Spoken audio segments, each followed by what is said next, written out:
Jumanji. Written and illustrated by Chris Van Allsburg. Now remember, Mother said, your father and I are bringing some guests by after the opera, so please keep the house neat. Quite so, added Father, tucking his scarf inside his coat. Mother peered into the hall mirror and carefully pinned her hat in place, then knelt and kissed both children goodbye. When the front door closed, Judy and Peter giggled with delight. They took all the toys out of their toy chest and made a terrible mess, but their laughter slowly turned to silence, till finally Peter slouched into a chair. You know what? He said. I'm really bored. Me too, sighed Judy. Why don't we go outside and play? Peter agreed, so they set off across the street to the park. It was cold for November. The children could see their breath like steam. They rolled in the leaves, and when Judy tried to stuff some leaves down Peter's sweater, he jumped up and ran behind a tree. When his sister caught up with him, he was kneeling at the foot of a tree, looking at a long, thin box. What's that? Judy asked. It's a game, said Peter, handing her the box. Jumanji, Judy read from the box. A jungle adventure game. Look, said Peter, pointing to a note taped to the bottom of the box. In a childlike handwriting were the words, free game. Fun for some, but not for all. P.S. Read instructions carefully. Want to take it home? Judy asked. Not really, said Peter. I'm sure somebody left it here because it's so boring. Oh, come on, protested Judy. Let's give it a try. Race you home. And off she ran, with Peter at her heels. At home, the children spread the game out on a card table. It looked very much like the games they already had. There was a board that unfolded, revealing a path of colored squares. The squares had messages written on them. The path started in the deepest jungle and ended in Jumanji, a city of golden buildings and towers. Peter began to shake the dice and play with the other pieces that were in the box. Put those down and listen, said Judy. I'm going to read the instructions. Jumanji, a young people's jungle adventure game, especially designed for the bored and restless. A.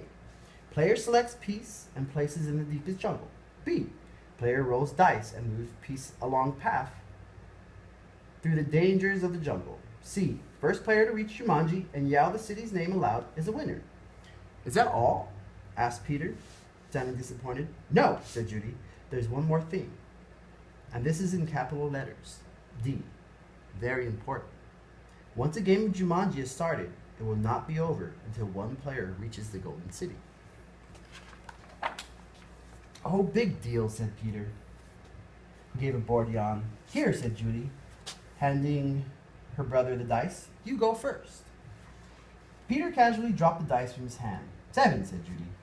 Peter moved his piece to the 7th square. Lion attacks, move back 2 spaces, read Judy. Gosh, how exciting, said Peter, in a very unexcited voice. As he reached for his piece, he looked up at his sister. She had a look of absolute horror on her face. Peter, she whispered, turn around very, very slowly. The boy turned in his chair. He couldn't believe his eyes. Lying on the piano was a lion, staring at Peter and licking his lips. The lion roared so loud it knocked Peter right off his chair. The big cat jumped to the floor. Peter was up on his feet, running through the house with the lion a whisker's length behind. He ran upstairs and dove under a bed. The lion tried to squeeze under, but got his head stuck. Peter scrambled out, ran from the bedroom, and slammed the door behind him. He stood in the hall with Judy, gasping for breath. I don't think, said Peter in between gasps there, that I want to play this game anymore. But we have to, said Judy, as she helped Peter back downstairs. I'm sure that's what the instruction means. The lion won't go away until one of us wins the game. Peter stood next to the card table. Can't we just call the zoo and have him taken away? From upstairs came the sounds of growling and clawing at the bedroom door. Or maybe we could wait till Father comes home. No one would want to come for the zoo because they wouldn't believe us, said Judy. And you know how upset Mother would be if there was a lion in the bedroom. We started this game, now we have to finish it. Peter looked down at the game board. What if Judy rolled a 7? Then there'd be 2 lions. For an instant, Peter thought he was going to cry. Then he sat firmly in his chair and said, "Let's play." Judy picked up the dice, rolled an 8, and moved her piece. "Monkeys steal food. Miss one turn," she read. From the kitchen came the sounds of banging pots and falling jars. The children ran in to see a dozen monkeys tearing the room apart. "Oh boy," said Peter. "This would upset Mother even more than the lion." "Quick," said Judy, "back to the game." Peter took his turn. Thank heavens, he landed on a blank space. He rolled again. Monsoon season begins. Lose one turn. Little raindrops began to fall in the living room. Then a roll of thunder shook the walls and scared the monkeys out of the kitchen. The rain began to fall in buckets, and Judy took the dice. Guide gets lost. Lose one turn.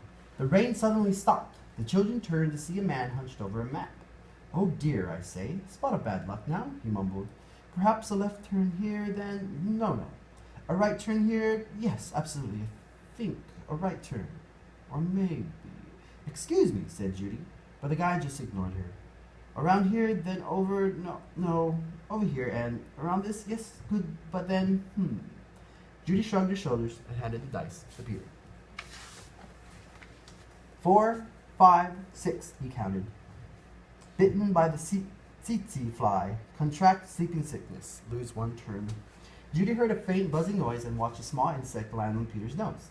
Peter lifted his hand to brush the bug away, but then stopped, gave a tremendous yawn, and fell asleep, his head on the table. Peter, wake up!" cried Judy, but it was no use. She grabbed the dice and moved to the blank. She rolled again and waited in amazement. Rhinoceros stampede. Go back 2 spaces. As fast as he had fallen asleep, Peter awoke. Together they listened to a rumble in the hallway. It grew louder and louder. Suddenly a herd of rhinos charged through the living room and into the dining room, crushing all the furniture in their path. Peter and Judy covered their ears as the sound of splintering wood and breaking china filled their house. Peter gave the dice a quick tumble. Python sneaks into the camp. Go back 1 space. Judy shrieked and jumped up on her chair. "Over the fireplace," she said Peter. Judy sat down again, nervously eyeing the 8-foot snake that was wrapping itself around the mantel clock. The guide looked up from his map, took one look at the snake, and moved to the far corner of the room, joining the monkeys on the couch. Judy took her turn and landed on a blank space. Her brother took the dice and rolled a 3. "Oh no," he moaned. "Volcano erupts. Go back 3 spaces." The room became warm and started to shake a little. Molten lava poured from the fireplace opening. It hit the water on the floor and the room filled with steam. Judy rolled the dice and moved ahead. Discover shortcut, roll again. "Oh dear," she cried. Judy saw the snake unwrapping himself from the clock. "If you roll a 12, you can get out of the jungle," said Peter. "Please, please," Judy begged as she shook the dice. The snake was wriggling his way to the floor. She dropped the dice from her hand. 1, 6, then another. Judy grabbed her piece and slammed it to the board. "Jumanji," she yelled as loud as she could. The steam in the room became thicker and thicker. Judy could not even see Peter across the table.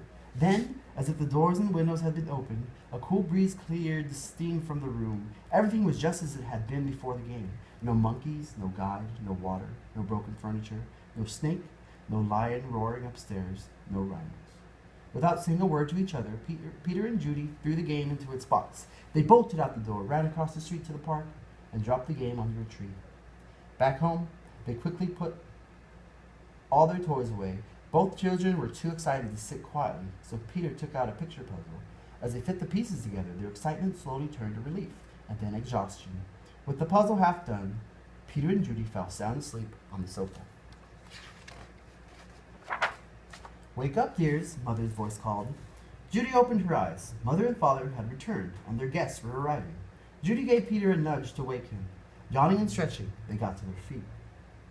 Mother introduced them to some of their guests, then asked, "Did you have an exciting afternoon?"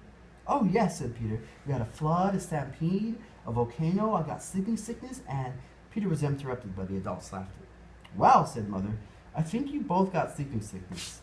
Why don't you go upstairs and put your pajamas on? Then you can finish your puzzle and have some dinner." When Peter and Judy came back downstairs, they found that Father had moved the puzzle into the den.